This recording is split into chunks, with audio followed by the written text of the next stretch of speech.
2027 ആകുന്നതോടെ തീപ്പൊരി പാറിക്കാൻ ഒരുങ്ങുകയാണ് നമ്മുടെ രാജ്യം. ഇന്ത്യക്കാർക്ക് ഒരു വമ്പൻ സർപ്രൈസുമായാണ് ഭാരത സർക്കാരിന്റെ ഈ ഒരു അത്യുഗ്രൻ പദ്ധതി ഒരുങ്ങുന്നത്.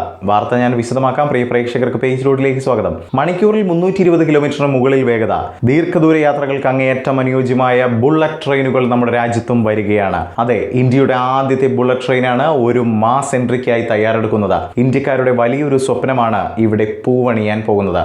മുംബൈ അഹമ്മദാബാദ് ഹൈസ്പീഡ് റെയിൽ പദ്ധതിയുമായി ബന്ധപ്പെടുത്തിയാണ് രാജ്യം ഈ ഒരു വലിയ പദ്ധതിയുമായി മുന്നോട്ട് വന്നിരിക്കുന്നത്. ഈ വമ്പൻ പദ്ധതി പ്രാബല്യത്തിൽ വരാൻ ഒരുപാട് സമയമെടുക്കില്ലേ എന്ന സംശയം ചിലരിലെങ്കിലും ഉണ്ടായിട്ടുണ്ടാകും. എന്നാൽ ആ ഒരു സംശയത്തിന്റെ ആവശ്യമേ ഇവിടെ വരുന്നില്ല. കാരണം 2027ഓടെ ഈ ഒരു വമ്പൻ പദ്ധതി ഇന്ത്യക്കാർക്ക് സമ്മാനിക്കുമെന്നതാണ് മനസ്സിലാക്കുന്നത്. കേന്ദ്ര റെയിൽവേ മന്ത്രി അശ്വിനി വൈഷ്ണവ് 2027 ഓഗസ്റ്റ് 15ഓടെ ഈ അതിവേഗ ബുള്ളറ്റ് ട്രെയിനുകൾ ഇന്ത്യയുടെ ട്രാക്കുകളിൽ എത്തുമെന്നുള്ള വലിയ പ്രഖ്യാപനം നടത്തിയിരിക്കുകയാണ്. 2027 സ്വാതന്ത്ര്യ ദിനത്തിൽ തന്നെ ഉദ്ഘാടന ഓട്ടത്തിനായി യാത്രക്കാർക്ക് ടിക്കറ്റുകൾ ബുക്ക് ചെയ്യാമെന്ന വലിയ ഉറപ്പോടുകൂടിയുള്ള പ്രഖ്യാപനമാണ് നമ്മുടെ റെയിൽവേ മിനിസ്റ്റർ ആയിട്ടുള്ള അശ്വിനി വൈഷ്ണവ് നൽകിയിരിക്കുന്നത്. ഈ ഒരു അതിവേഗ ബുള്ളറ്റ് ട്രെയിൻ ഓടി തുടങ്ങിയാൽ 2 നഗരങ്ങൾക്കിടയിലുള്ള യാത്രാ സമയം ഏകദേശം 2 മണിക്കൂർ വരെ കുറയുമെന്നതാണ് വലിയ നേട്ടമായി കണക്കാക്കേണ്ടത്. അതുപോലെ തന്നെ സ്ലീപ്പർ വന്ദേ ഭാരത് ട്രെയിനുകളും ഉടനെ ഓടിത്തുടങ്ങാൻ തയ്യാറെടുക്കുകയാണ്. പ്രധാനമായും രാത്രികാല യാത്രകൾക്കായി രൂപകൽപ്പന ചെയ്തിരിക്കുന്ന സ്ലീപ്പർ വന്ദേ ഭാരത് ട്രെയിനുകൾക്ക്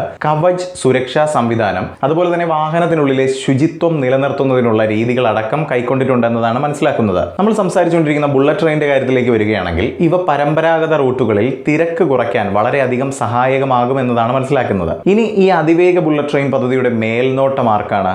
പറഞ്ഞു തരാം. National high speed rail corporation limited, അതായത് NHSRCL എന്ന കോർപ്പറേഷനാണ് ഈ പദ്ധതിയുടെ മേൽനോട്ടം വഹിക്കുന്നത്. ഈ പദ്ധതിയുടെ പുരോഗതി എവിടെ വരെയായി പരിശോധിക്കാം. നദിക്ക് കുറുകെയുള്ള പാലം നിർമ്മാണ പ്രവർത്തനങ്ങൾ നടന്നുകൊണ്ടിരിക്കുകയാണ്. ആകെ മൊത്തത്തിൽ 25 പാലങ്ങളാണ് പുതിയ ബുള്ളറ്റ് ട്രെയിനിനു വേണ്ടി പണിയേണ്ടത്. ഇതിൽ 17 എണ്ണം പൂർത്തിയായിട്ടുണ്ടെന്നതാണ് പുറത്തുവരുന്ന വിവരം. ഇതിൽ സിവിൽ ജോലികളും ട്രാക്ക് ബെഡ് തയ്യാറാക്കലും ഏകദേശം പൂർത്തീകരണത്തിന്റെ വക്കിലും എത്തിയിട്ടുണ്ട്. നമ്മുടെ ബുള്ളറ്റ് ട്രെയിനുകൾ എത്ര വേഗത കൈവരിക്കാനാകും പരിശോധിക്കാം. മണിക്കൂറിൽ 320 കിലോമീറ്റർ വേഗതയിൽ കുതിച്ചു പായാൻ നമ്മുടെ ബുള്ളറ്റ് ട്രെയിനുകൾക്കാകും. അതുപോലെ തന്നെ ഇത്രയും വേഗതയിൽ പായുന്ന ട്രെയിനുകൾക്ക് അത്രയും ഉയർന്ന തരത്തിലുള്ള സുരക്ഷാ സംവിധാനങ്ങളും ആവശ്യമാണല്ലേ. അതിന് രാജ്യം വിട്ടുവീഴ്ച വരുത്തിയിട്ടൊന്നുമില്ല. അതിനൂതനമായ സുരക്ഷാ സംവിധാനങ്ങൾ കോർത്തിണക്കിയ ഇന്ത്യയുടെ ഏറ്റവും പുതിയ ബുള്ളറ്റ് ട്രെയിൻ ഭൂചലനം അടക്കമുള്ള കാര്യങ്ങൾ കണ്ടെത്തി സുരക്ഷിതമായി പ്രവർത്തിക്കുമെന്നതാണ്. ജാപ്പനീസ് സാങ്കേതിക വിദ്യ കോർത്തിണക്കിക്കൊണ്ട് ഇന്ത്യ